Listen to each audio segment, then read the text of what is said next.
friends, this might take a while to get through. I have a Type A rifle, which these things are becoming very, very popular. I've had it for a little over a month now, so this is gonna be some meaty time that we're gonna spend together. I might ramble, I might get this done quick, so honestly, I'm just gonna kick it into gear, and if you hit next on the video, I don't blame you. But before you do that, like, subscribe, comment, all that stuff really, really helps. I work in the gun industry, not on AR platform stuff, but 1911, 2011s. And I don't get any of these guns for free. I actually did a dealer deal. So I bought a bunch of guns from Type A as a dealer because, you know, the impending doom of the Biden administration made me want to stock up and sell stuff to my friends and family. I heard really good things from, oh, my papers, hang on. I got them. Oh, put this magazine on there. From Jake Dwyer at the 1911 Syndicate. So if you want like a super in-depth review, and he doesn't normally do in-depth details or like, you know, lots of info, he really went in-depth. You can go over there and get some meaty details from him on Type A. But anyway, he was talking about him and ranting and raving, and so I called him up and I said, hey, look, can I order a bunch of guns from you? They said, yeah, sure. I ordered them, and 3 months later, this, along with 3 others, came. I have a bunch of other guns on order because I am selling these like crazy. And for good reason, this is a really good friggin' gun. This is a great battle weapon, a great, I don't know, I hate to call an AR a plinker, but it's a great range gun. I mean, if you're looking for that buy once, cry once, this Type A gun is a great place to go. I've sold them to people who actually, this is their first AR, and they just want something that they're gonna buy one gun and they know it's gonna be ready for them when they want to use it, should they want to use it. So let's just get into paperwork and details before I talk about this specific gun here. And we're sitting down because I'm friggin' tired, man. I've been shooting guns and standing up, so this is just gonna sit on my lap. So the Type A SPR 11.5 Pro. Now, before we get into this gun, like, let's talk about Type A tiers. So Type A, they're in Michigan, and they have really 3 different tiers of guns. So whether you want a 10.5, 11.5, a 12.5, a 13.7, a 14.5, or 16-inch gun, if you want it in 308, you want it in 7.62, you want it in 5.56, 223, you want 9mm, whatever. Basically, every gun has different packages that they build on each other to get to where you want to go. Now, their website's super friggin' confusing because it doesn't like talk about the stacking of info, but I have it figured out on a little matrix here, like I've done the maths for you. So, if you want a base, friggin' plain, man, like, go away. All right, so if you want a base Type A SPR, it's gonna start at $1,600. And I know I lost some of you there, some of the just as good guys right there, but honestly, $1,600 for a really good rifle of this quality, I don't think that's a problem. The barrel material is 4150 vanadium alloy steel, vanadium. I don't know what that is, but that's what the barrel is. People really like that, 1 in 7 twist. So the base gun has a fixed gas block, no folder. So basically, take away the folder, take away the gas block, and take away the titanium nitride Bcg, and you're gonna have a base gun at $1,600, which is friggin' dope. I mean, it's got Ambi safety, it's a very, you know, reliable gun. It is super soft shooting. I have not shot an AR that is this soft. Now this has the adjustable gas block, so it's tuned very well, but this thing's dope, okay? So that's what it comes with. Now, if you're gonna move up, okay, also it comes with an ASR, so Silencer Co. ASR style muzzle brake. I put the Dead Air Chemo on here just because I've got the Sandman here, so they put that on there for me. But it comes with the ASR muzzle brake, so if you want to use, you know, any OSS suppressors or anything that takes that type of brake, you're good to go. Starting on the front of the gun, muzzle brake, awesome. Moving down to the barrel, I talked about the barrel material on the standard. I'll talk about the upgrades in a second. This gun has it's a pick lock, I guess you could call it. It's M-lock and Picatinny mixed. They call it an SPR style rail because that's technically what it is. So it has 7-sided M-lock in the middle, and then when you get out to the ends, it's 4-sided, so it's a quad rail Picatinny, but then in between there's M-locks. So you've got 4 M-locks and 4 sides of Picatinny, which is nice for mounting different, for mounting lights, for mounting, QD mounts for slings and all that stuff. It does get a little bit bulky, so when I'm grabbing and doing a C-clamp out at the end, the quad rail does get a little bit bulky if you put a lot of crap out there, but I don't. I just have a Surefire Scout on the end with a Surefire pressure pad. It gets the job done. Mounting lights on Picatinny is actually getting to be a little bit difficult. A lot of people are, have switched over to M-lock, so you're gonna find a lot of really good M-lock lights out there, and some good Picatinny ones, like the Scout here. But yeah, mounting a light, you can definitely get it done. Feels nice out on the end. And then at the front, okay, or at the the barrel side, the barrel nut side of the rail, you've got more quad rail. I don't know what I would mount there. Maybe I'd spend another $50 on a friggin' QD slot from BCM, because they're the only ones that make a Picatinny QD slot, apparently, that's worth having. I get made fun of for buying stuff on Amazon all the time, which I don't do anymore. But anyway, that could happen. So you could put a QD slot there. I actually put an M-lock QD slot in the middle. I tried it up in the front, but like I said, when you put a lot of crap up in front, it's kind of hard to get your hand around it and get your C-clamp going. So this seems to be where my sling attachment wants to be. Moving on back, you have the titanium nitride Bcg, which is on the Pro. Your standard model is just going to be, what do they call it, QPQ or QCQ, whatever it is. It's black. It's a black Bcg. There's a lot of parts that Type A makes. I'll list them off in a second, but there's just certain things that they do on the lower and the upper. It's nothing fancy. It is just effective, okay? So they've got their own Ambi safety selector. It is 4590. I'm not normally a 45 guy, but this safety selector it's very positive, but it was actually a little bit stiff. So I was like, you know what? I'm gonna try it on the 45 degree. So I switched that over. And honestly, now I am a 45 degree safety guy just from that. So they make their own safety lever there. The trigger, oh man, this trigger is friggin' money, okay? It came in at just over, on my Wheeler pull gauge, it comes in at just over 4 pounds. Now, that's not bad. It's like 3.5 to 4 pounds. So it's not a hair trigger by any means, but it is just a nice flat trigger. There's no slop in it. There's literally like, I don't know, a couple millimeters of take up. You got a defined wall, and then click, you're off. Pull that charge handle.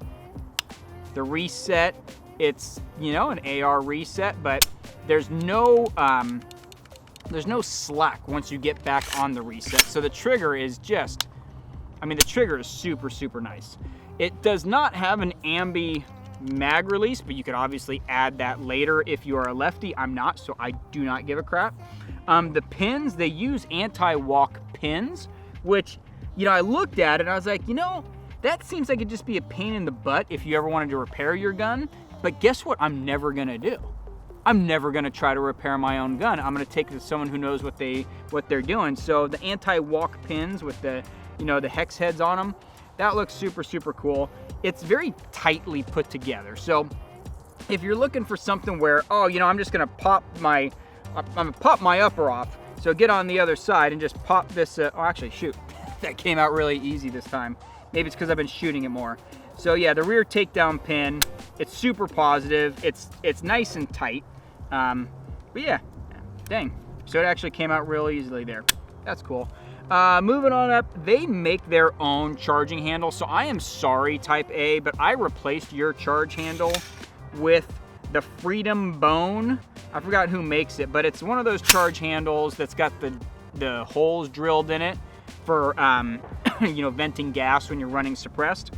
I shot it suppressed with the Type A handle, and there was not a lot of gas coming out, but I had this handle sitting on a cheap build because it was the only charge handle I could find, and I was like, you know what? $119 charge handle deserves to go on a $2,100 gun.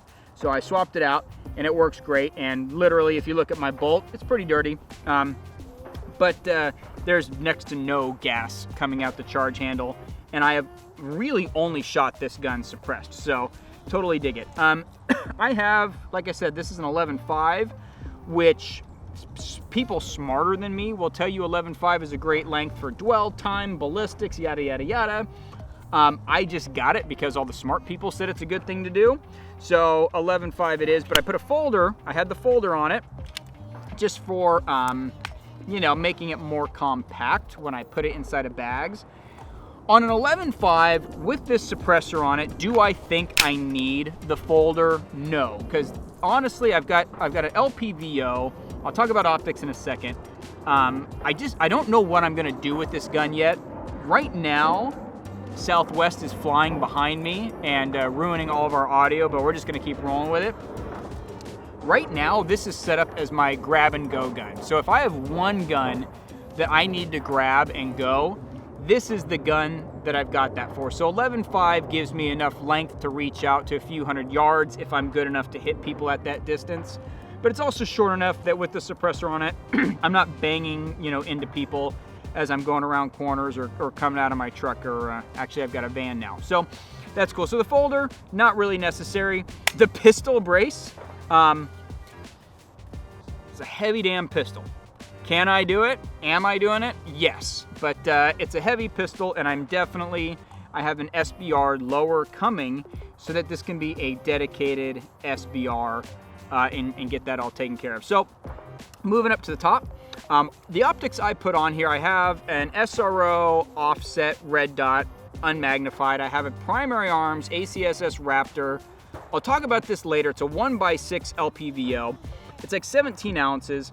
So this gun is pretty heavy, and I really haven't figured out my rifle setup so well that I know exactly what optics I want on what length and all that stuff. So this is kind of a placeholder right now while I figure out my rifle setups. But I'm gonna tell you, shooting this gun with the Raptor and the offset red dot, this is a great gun. I can move around a lot of different, you know, angles. I'm pretty quick with it.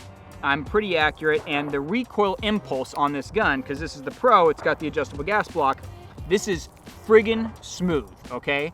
That AR9 that I did, the Foxtrot mic, a direct blowback AR9 has more recoil than this does, all right? So this gun is super smooth. It comes with one Duramag, which I like. I definitely dig the steel Duramags. I got a bunch of them. Also, I'm gonna reach out of frame here and I'm gonna come back. It comes with a Savior, is it Savior? Savior bag. This rifle bag is dope. So all the Type A's come in this. This is a nice touch. I have so many plastic cases from rifles that I just chuck them in my upstairs attic storage. This bag, I dig this range bag. So the Type A's, let's run through it. I don't even know how long this review is going on, but if you want to get a Type A, let me break it down for you. Base gun is $15.99, okay? If you want to upgrade to the Pro model, that's gonna move up to a 416R stainless steel barrel, gives you the adjustable gas block and the 10 bolt carrier group, and now the Pro is $18.99. So you're gonna add 300 bucks to go from the standard to the Pro. You add the folder, like I have there, that's gonna add another 300 bucks, so that is now $21.99. So now you have basic, Pro, all right? When you go from the Pro at $18.99 up to the Contractor, that's gonna add the short stroke piston system. I don't have any piston guns.